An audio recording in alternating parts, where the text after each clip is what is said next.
የሰው የከበረ ጭንቅላት ላይ ቺፕስ መቀመጥ ማለት ሌላ ብጥብ ኬዎስ መፍጠር ነው። ዓለም እየሄደበት ያለው ነገር በጣም ሮንግ ነገር ነው። በጣም አይሆን ነገር። በፍጥነት ደረጃ ካየሹ ኤአይ ሊያሸንፍ ይችላል። በፍጥነት ስፒድ ካየ ነው። ለምሳሌ ነርቭ አንጎሎች ሲግናላቸው ማለት በሰዓት ወደ 200 ሜትር ሊጠጋ ይችላል ሲግናሉ። ኤአይ ቺፖችን ብትመለከች አዳዲስ የመጡት ደግሞ 1 ትሪሊየንስ በሰከንድ ነው። ብታወዳደር ሊገናኝ አይችልም። ለምሳሌ ኤአይ እንደምታውቂው አሁን ቻት ጂፒቲ ምናምን እነዚህ ነገሮች ሂሳብን ዳታን መደርደር ማከናወን ከአይምሮ ጋር ልታወዳደሪው አትችልም። ግን አንጎል ቅድም እንዳልነው በትይዩ ወደ 100 ትሪሊየን ግንኙነት ያደርጋል። አንዱ ከ10 ሺህ ጋር ከተገናኘ ቅድም በጠቀስነው ከ86 ቢሊየንስ በላይ ነርቭ ሴል ካለ እነዚህን ሁሉ ሲናፕሲስን ብሬን ያደርጋልና ኤአይ በዚህ ደረጃ ሊቸገር ይችላል። በስፒድ ቢበልጠው ይህን ያህል ግንኙነት ማድረግ ግን የሰው ልጅ ጭንቅላት ምን ያህል የከበረ መሆኑን ያሳያል። በመማር አቅም ካየሽው ብሬን ከባድ ነው። ለምሳሌ ያንቺም አንጎል ኦሬኔ አንጎል የሌሎችም አንጎል ቢያንስ 5 ሙከራዎች ካደረገ ይሳካለታል። ለምሳሌ ሳይክል መንዳት ብትፈልጊ አትችይም አይደለ? ትንሽ ሙከራ ካደረግሽ በኋላ ትሄጃለሽ። መኪና መንዳት ለምሳሌ ግን እንደ ቻት ጂፒቲ ፎር ምናምን ጌሞችን እንኳን ለማሰልጠን በሚሊዮን የሚቆጠሩ ምሳሌዎች ነው አናሊሲስ የሚፈልገው። የሰው ልጅ አንጎል ግን በቀላሉ መልመድ የሚችል ነገር ነው። ምንም ህፃን እንኳን ጡት ለመጥባት በሙከራ ደረጃ ካየሽው የሰው አንጎል እኔ በጣም ትልቅ ክብር ሰጠዋለሁ። ሚሊየንስ ምሳሌ አይፈልግም ለማለት። ኃይልም ሲጠቀም ቅድም ያልነው ነው ወደ 20 ዋት ሊጠቀም ይችላል ብሬናችን። አሁን ግን ይሄ 5+ ሜጋዋት ነው የሚጠቀመው። ኦልሞስት 250 ሺህ በላይ ተጨማሪ ኃይል ኤአይ። ስለዚህ ከሆነ ለዓለማችን ለምን ራሱ የቻት ጂፒቲ ራሱ አስተዋጽኦ አለው እና የሚጠቀመውን ኤነርጂ አንቺ በቀላሉ ሊሆን ይችላል ጉግል አድርገሽ ምናምን፣ ግን የሚጠቀመው ኤነርጂ ይሄ ግን ወደ 20 ዋት ብቻ በቂው ነው። ስለዚህ አምላክ የሰራው በጣም ጥሩ ነው። በመላመድ ደረጃ አንጎልን የሚወዳደር አለ ብዬ አላምንም። ለምሳሌ መስታወት ቢንሸራተት ኦር ዕቃ ቢወድቅ ቶሎ ትይዣለሽ አይደል? በጣም ቀላል ነገር ነው። ኤአይ ግን በጣም ግራ የሚጋባ ነው። ሰው ግን ምን የተደራጀ እውቀት ነው ያለን። ብትፈልጊ ኩላሊትሽን ተጠቀሚ፣ ብትፈልጊ ልብሽን፣ ብትፈልጊ ብሬንሽን፣ ማን ይከለክለኛል? እኔ ከፈለኩኝ ኩላሊቴን ብቻ እንደ ኢንተለጀንስ ልጠቀመው እችላለሁ። ከፍ ብዬ ደግሞ ልቤን ልለው እችላለሁ። ካፈለክ ብሬኔን ልጠቀም እችላለሁ። እውቀትን፣ ጥበብን፣ ማስተዋልን ላሰናስልና ላዋሃድ እችላለሁ። እንደ ኤአይ ግራ ልጋባ አልችልም። ሰው ደግሞ ረቂቅ እውቀትን ረቂቅ ጥበብን ከማን ይቀበላል? ከአምላኩ ከእግዚአብሔር ይቀበላል። ራእይ ያያል፣ ምስጢርን ይመለከታል። ኤአይ ግን ልታስቢ አትችል። ራእይ ማየት ህልም ማለም አታስቢ ኤአይ ጋር ማለትና እኔ ካወዳደርኩት የሰው ልጅ ገዝፎ ከብሮ ይታየኛል። በግኝት ደረጃ ከፈለግሽ ደግሞ ኪነ ጥበብ ብቻ ታዩና ጥበብ ስጋው ጥበብ መንፈሳዊ ከፍ ብሎ ወደ ገነት የዶም ገነት በብዙ መልኩ ሰው ሊያገኝ ይችላል አይደል እንዴ? ተመራምሮ ምናምን። ኤአይ ግን ኮርላጅ ነው፣ ይኮርልጃል። አይምሮ ግን ያመነጫል። ኤአይ ትንሽ ዳታዎችን ሰብስቦ ነው አይደለ እንትን የሚሰጥሽ ከተሰጠው እንትን ደረጃ። ይሄ ግን የሰው ልጅ ሁሉ ያመነጫል። ያው ለምሳሌ ከላይም በህልም ግኝት ሊያገኝ ይችላል። ለምሳሌ አንስታይን ስፔሻል ሎ ኦፍ ሪሌቲቪቲ ያገኘው ልዩ አንጻራዊ ህግ በህልሙ አይቶ ነው። ዲኤንኤ ስትራንዱ ይሄ መሰላሉ የተገኘው በህልም ነው። ኤልያስ ሆይ የልብስ ስፌት መኪና ማሽን ያገኘው በህልሙ ነው። ሰማያዊው ነገር ትንሽ ረቂቅ ነገር ትንሽ ተንፈስ ሲባልበት ረቂቅ አዲስ ነገር ያስገኛል፣ ግኝትን ያስገኛልና ይሄ ነው። በተፈጥሮ ኩነት ካየ ነው ሰው የእግዚአብሔርን እስትንፋስ ተቀብሏል። ይሄ ግን ማሽን ነው፣ ሰው ሰራሽ አስተውሎት እንደሆነ እናውቃለን። ሌላው ሰው ብሬናችን ተመልከች፣ ራሱን ያድሳል። ስትሮክ የሚመታቸው ሰዎች ከጉዳት በኋላ እንደገና ነርቫቸው ያገግማል። ሰው ራሱን እያደሰ ይኖራል አይደል? እየታደሰ ይኖራል። ይሄ ግን ጠጋኝ ይፈልጋል። አንዴ ከተበላሸ ራሱን ሊያክም አይችልም። ሰው ስሜት አለው። አሁን ሳቅሽ አንዱ ያለቅሳል፣ አንዱ ይስቃል፣ አንዱ ይፍነከነካል፣ አንዱ ይደሰታል። ያ ግን ስሜት የለውም፣ በጣም ስሜት የለውም። እና በእውነት እኔ ለዚህ አቅም እንፍጠር ይላሉ፣ የሰውን አቅም ከፍ እናድርግ ይላሉ። ግን ቢያንስ እኮ ከ1 እስከ 2.5 ፔታባይትስ እኮ ነው የሚይዘው ጭንቅላት። ማለትም ከ1 ሚሊዮን እስከ 2.5 ሚሊዮን ጊጋባይት ሜሞሪ እኮ ነው ያለን። ማለትም አንቺ አሁን ፕሮግራም አዘጋጅ አይደለሽ? ምናልባት 3 ሚሊዮን ሰዓታት የፈጀ ፕሮግራም መያዝ ይችላል ብሬናችን። አይገርምም? 3 ሚሊዮን ሰዓቶች የሚይዝ ሜሞሪ እንደማለት ነው። የ3 ሚሊዮን ሰዓት ላይ አንድ ድራይቭ ብታረጊው ማለት ነው። ስለዚህ ኦልሞስት በጣም ዘመናዊ የሆኑ 1000 ላፕቶፕስ ሃርድ ድራይቭ በላይ እንደማለት ነው አቅሙ። ይህን ካልተጠቀምን መቼም እግዚአብሔርም ይጠይቀናል። ለምን አልተጠቀምን? ዘማ አንድ ሱፐር ኮምፒውተር ለምሳሌ ብሬንን ለመኮርለጅ ቢያንስ 100 ዓመት ሊፈጅበት ይችላል። ለምሳሌ ይሄንን ሃርድ ድራይቭን የሆነ መረጃ ነው የምታስቀምጭበታል። ይሄ ግን እንደገና ይገነባል፣ እንደገና ይለውጣል፣ እንደገና አናሊሲስ ይሰራል ምናምን። ትልቅ ጉዳይ ነው ጭንቅላት ካነሳ ነው። ለኛ በእውነት እንደው አክብረን ካየ ነው ከፍ ሳረግ ነው ህያው ጽላት ነው። በቃ ልብን ብትዩ ነው ሃርትና ልብ ይለያያል። ልብ በለና በመዋቅር የተዋቀረ ነው። በእኛ ትምህርት ነው የምናገረው፣ በጥበቡ በዊዝደሙ ትምህርት እዛ በማለት ቤት ነው ቤት ነው። በአልፋ ቤት ይባላል። ቤት የሚባል እንግሊዘኛ የለም፣ ሃውስ ነው። ቤት ብራይስጥ ነው። ቤት ግዕዝ ነው። ቤት ግድግዳ አለው፣ ጣራ አለው። ለማለት ይሄ ነው። ልዑልን ይጠቁማል። የልዑል ቤት ማለት ነው። ልዑል የሚያድርበት ቤት ነው። ይሄም መቅደሱ ነው። ምሕረትን ይቀበላል፣ ብርሃንን ይቀበላል፣ ቃል ኪዳንን ይቀበላልና የእግዚአብሔር ሕግ ይጻፍበታል። ራሱን ችሎ ሳንክቹዋሪ ነው። በጣም የተቀደሰ ቴምፕል ነው። ሳክሪድ ቴምፕል ነው። የተቀደሰ መቅደስ ነው። ስለዚህ ከኤአይ ጋር እንዴት ልታወዳደሪው ልታነጻጽሪው ትችላለሽ? እና አንዳንድ ሰዎች ስላልገባቸው ስለ ኤአይ ሲናገሩ እንጂ በራሱ በዚህ በመተንተን ደረጃ በስፒድ ቢበልጠው ግን በዚህ መልኩ ደግሞ ከሰው ሰራሹ አልፋ እግዚአብሔር የሰራው ደግሞ በጣም ይበልጣል። ምን ማየት ይችላል ነው ግዑዙን ነገር ላይ ይችላል አይደለ? ሰሎሞን ጠቢቡ ምን ይላል? እስመ ጠቢብ አዕይንቲው ዲበ ርእሱ ይላል። እስመ ለጠቢብ አዕይንቲው ዲበ ርእሱ፣ የጠቢብ ሰው አይን ራሱ ላይ ነው ይላል።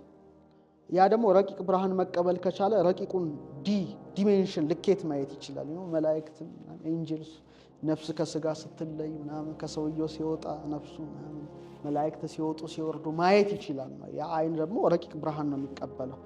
ረቂቅ ብርሃን ከእግዚአብሔር ሲሰጠው ደግሞ ይሄኛው ሃይስት የሆኑ ሰባቱ ሰማያት የምታያቸውን ድረስ አክሰስ ማድረግ ይችላል። እና አንድ ፈላስፋ ተጠየቀ። በጣም አስቂኝ ነገር ነው። ሰው ሲሞት የሚከብደው ለምንድን ነው ተብሎ ተጠየቀ። ሰው ሲሞት አስከሬን የተሸከመ ሰው በጣም ከባድ ነው። ምን ይላል? የተሰጠውን ሳይጠቀምበት ስለሚሞት ወደ ኪሎ ስጋነት ይለወጣል ይላልና ጨርሰሙት ብሎ ነው የጻፈው መጨረሻና የተሰጠንን ይህን የሚያህል የከበረ ነገር ሳንጠቀምበት ማለፍ በጣም በጣም ትልቅ ጉዳይ ነው እና ያስጠይቃልና ይሄን እንዳይጠቀምበት ነው ዓለሙ ብዙ ጫጫታ ይሰራለት ለሰውየው። በቃ ሾርት ሜሞሪ ፈጣን፣ በቃ ይሄንን አናሊሲስ እንዳይሰራ በቃ ታጣድፊዋለሽ። ቢዚ አድርገሽው ሳይጠቀምበት ይሞታል። እና ያ እንዳይሆን ትንሽ ነቃ ማለት ነው። ሁሉም ተፈጥሮ ይነበብበታል። ሰማይና ምድር የተያያዙበት ፍጥረት ሰው ብቻ ነው። መላእክት ብታያቸው ሰማያውያን ናቸው። እንስሳት አራዊት ብታይ ምድራውያን ናቸው። ሰው ግን ሰማያዊና ምድራዊ ብቸኛ ፍጡር ነው። ሰማይና ምድር ላይሽ ላይ መኖር አለበት እንጂ ዝም ብለሽ አይደለሽም ነው። ቅድም እንዳልነው ስር ምናምን ብለን እንዳነሳ ነው። በዚህ የሥነ ፍጥረቱ ትምህርት ምንድን ነው? እግዚአብሔር አጽናፈ ዓለምን ሰው ላይ ገለበጠ ነው። አጽናፈ ሰማይ አጽናፍ በርግጥ ዳርቻ ማለት ነው። ግን በቃ ሰማይና ምድርን ሰው ላይ ገልብጦታል ነው።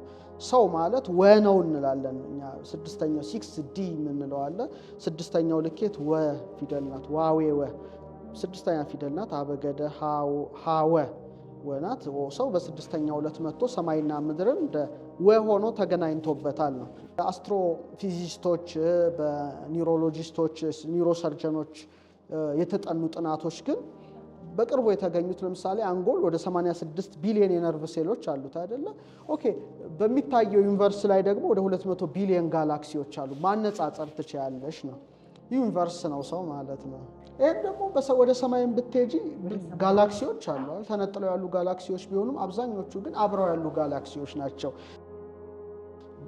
በስበት ኃይል የሚሳሳቡ ማለት ነው። በአስትሮኖሚ እንግዲህ ጋላክሲ ክላስተር እንላቸዋለን ወይም ሱፐር ክላስተርስ አሉ ክላስተሮች እና እነዚህ ሁሉ እንደ ኮስሚክ ዌቭ ባያቸው በፊላሜንት በሚባሉ ድሮች የተጠላለፉ ናቸው። ጀስት ብሬን ናቸው። ይሄ በቅርቡ የተጠኑ በአስትሮፊዚስቶች እና ኒውሮሰርጀኖች የተጠኑ ጥናቶች ናቸው። ሌላ በጣም የሚገርመው ብሬን እና ጋላክሲ ሲነጻጸር እዛ ዳርክ ማተር አለው። አሁን ጋላክሲ ብለሽ ብታስቢ እና ብሬን ብለሽ ብታስቢ ለምሳሌ ብሬናችን ወደ 75% ውሃ ነው አይደለ? እና በትሪሊየን የሚቆጠሩ ግንኙነቶች ይፈጥራል። ወደ ላይ ብትወጪም ደግሞ ጋላክሲ 100% ብታስቢ ወደ 68% ዳርክ ኤነርጂ ነው። ይሄ 70 ያ 68 ኦልሞስት ተቀራራቢ ነው። እና ሁሉም ነገር ከጉልበትና ከንጥረ ነገር ተሰርቷል። ከኤነርጂ ያለው እኛም ኤነርጂ አለ፣ ጉልበት ነው። ማተር ነው የምናውቀው ነገር ነው። ስለዚህ የሚታይ ብቻ ሳይሆን የማይታይም ኃይል አለው። ለምሳሌ ስበት አለ አይደል? አታዩም? ኤሌክትሮማግኔቲዝም አለ፣ እዚህም አለ፣ እዛም አለ። ሞር ይሄ ደግሞ ነፍስ ምናምን የሚባለው ነገር ይቀዳበታልና ሁሉም የብርሃን አውታረ መረብ ያለው ነው። ያሰናሰለ ያዋሃደ ያያያዘ በመሆኑ ሰው ራሱ በቁሙ ዩኒቨርስ ነው ታያዋለሽ። ልክ እንደ 12ቱ ይሄ 7ቱን ዕለታት ይወክላል። ከዛ 12 ቦታዎች ኤሪያዎች አሉ እግዚአብሔር ሲሰጣ 7 ኃይል ቦታዎች አሉ። በእያንዳንዱ በፊደል ይወከላል። 12 ቦታዎች አሉ። እነዚህ ደግሞ ዞዲያክ ናቸው። 12 ወሮች ናቸው። ይሄ ሐመል ነው፣ ጭንቅላት ላይ ነው። ሐመል በጉ ነው ኤሪስ። ግን እያንዳንዱ እጅ የራሱ ኩላሊት የራሱ ነው። ይሄ በጣም ሰፊ ነገር ነው። 12ቱ ሴንተሮች 12ቱ ናቸው። እያንዳንዱ ግን ዝም ብሎ አይደለም እግዚአብሔር ያስቀመጠው። ምንድነው መሰለሽ የሚወርድ ውሃ በቃ ይሄ እንደው ለተመልካቾች በጣም ደስ ይለኛል። የሚወርድ ውሃ በጣም ደስ የሚል ኩድል ብሎ የሚወርድ ውሃ ጥሩ ሆኖ ውሃው ጥሩ ሆኖ ግን መንገድ የሚወርድበት ቱቦ ከተደፈነ አሸዋው ጠጠር ቆሻሻ ምናምን ካለው ያቆመዋል። እነዚህ ማለት ብርሃን የሚወርድባቸው የሚወጣባቸው ቦታዎች በተቻለሽ አቅም ማጽዳት አለብሽ። ያን ጊዜ ንጹህ ብርሃን ነው ከሰማይ የሚወርደው። አሁን ቂም በቀል ጥላቻ አንድ አሸዋ ማለት ነው፣ ጠጠር ነው። ላይቱን እንትን ያጠፋብሻል። ጠጠር እንትን ካለ ውሃ አይወርድም አይደለ? ረቂቅ ዓለም በህልምሽም አታዩም እንኳን በሆንሽ ቀርቶ። ይሄ ግን ጽድት ካለ ኩልል ካለ ንጹህ ከሆነ እንዴት አድርጎ ያ ብርሃን እንደሚወጣበት እንደሚገባበት ሌላ ዓለም ነው። ሌላ ነው በቃ ድራውነትና በጣም ቅዱስ ነገር እኮ እንዴት ሰው እኔ በጣም ማዝነው ሰው እንዴት ሊጠላ ይችላል? ሰው እንዴት መጥፎ ነገር ሊያደርግ? ሰው ማለት የእግዚአብሔር መቅደስ ነው። እዚህ ደረጃ ስትደርሺ ሰውን እኩል ታከብሪዋለሽ። ይሄን ትምህርት ካልተማርሽ አታከብሪው። የአንዱ ጭቃ ከሌላው ጭቃ አይለይም ነው። እዚህ ስገቢ ሁሉም እኩል ነው የሚለው ላይ መንፈስ ላይ ትደርሻለሽ። ሰው የሚባለው ይገዝፍብሻል። በቃ ሌላ እንትን ውስጥ አትገቢም። እና ይሄ ትልቅ ጉዳይ ነው። በቃ ተፈጥሮዬ አልፋ እግዚአብሔር ሰርቶኛል በቃ። እና እዚህ ላይ ስትደርሺ በቃ እንደ ዳዊት ትሆን ግሩምና ድንቅ አድርገህ ፈጥረኸኛልና አመሰግንሃለሁ። ለምሳሌ እኔ አሁን ጠዋት ከእንቅልፌ ስነቃ መጀመሪያ ኢንተርቴን ማድረገው ሰውነቴን ነው። ጣቴ መዳፌ ነው በጣም ያስደንቁኛል። ልቤ፣ ኩላሊቴ፣ ብሬኔ፣ አይኔ፣ አፍንጫ፣ ኮዱ ምኑ እነዚህ 12ቱ ዞዲያክ 7ቱ ኃይሎች እነዚህ ጀስት ላይ በቃ እግዚአብሔር ድንቅ ስራ። እኔ ዝንጀሮ አይደለም፣ ከዝንጀሮ አልመጣም። እኔ አልፋ እግዚአብሔር የሰራኝ የከበርኩ ፍጥረት ነው። እና በጣም የሚያስቅሽ እንደዚህ አይነት ረቀቅ ያለ እውቀት ሰይጣን ብዙ ጊዜ ሰው እንዳያይ በጣም ይፈልጋል፣ ይሸፍነዋል። ምንጫጩለትም በዝዋሉ። ሰው ግን ከዝንጀሮ መጣ ለሚለው ትምህርት ብር ከፍሎ ልጆቹን ያስተምራል። በጣም ብር ከስክሶ ያስተምራል። እንደ አይነት ላይ ደግሞ እንትን ይላል። አየሽ ዓለሙ በጣም ጭልም አለ ነው። ይሄ ብርሃን ሲበራ ብቻ ነው ተፈጥሮሽን ልትረጂና እግዚአብሔርን ሁሌ ልታከብር የምትችይው። ኃጢአትም ልትሰሪ አትችይም ነው። ሰውነትሽ መቅደስ መሆኑን ስለምታውቂው እንዴት አክብረሽ እንደምትይዥው በጣም ታከብረዋለሽ። በቃ ትጠነቀቂለታለሽ፣ ትወጂዋለሽ። ራስን መውደድ ይፈቀዳል። ራስ ወዳድነት ነው የማይፈቀደው። ባልንጀራን እንደ ራስ አድርገው ውደድ ይላል አይደል? በቃ ራስሽን መውደድ አለብሽ። ራስ ወዳድነት ጥሩ አይደለም። ይሄ ሌላ ጉዳይ ነው። ራስሽን መውደድ ስትጀምሪ ጣትሽ ራሱ ይታዘዝሻል። ዓይንሽ፣ አፍንጫሽ ላንቺ ነው። ምንም ብሎ እንተ ጠጠር አሸዋ አይኖርም። ምድራዊ ነገር እንኳን ብትፈልጊ ተራው ብር ሀብት ሰው እዚህ ነጭ ላብ ደም እንትን እስኪል የሚያደርገኝ ሁሉ ፍሎ ነው ይመጣ። እንኳን ይሄ ምድራዊ ሰማያዊ ይመጣ። ሰሎሞን ለምሳሌ ጥበብ ፈለገ አይደለም?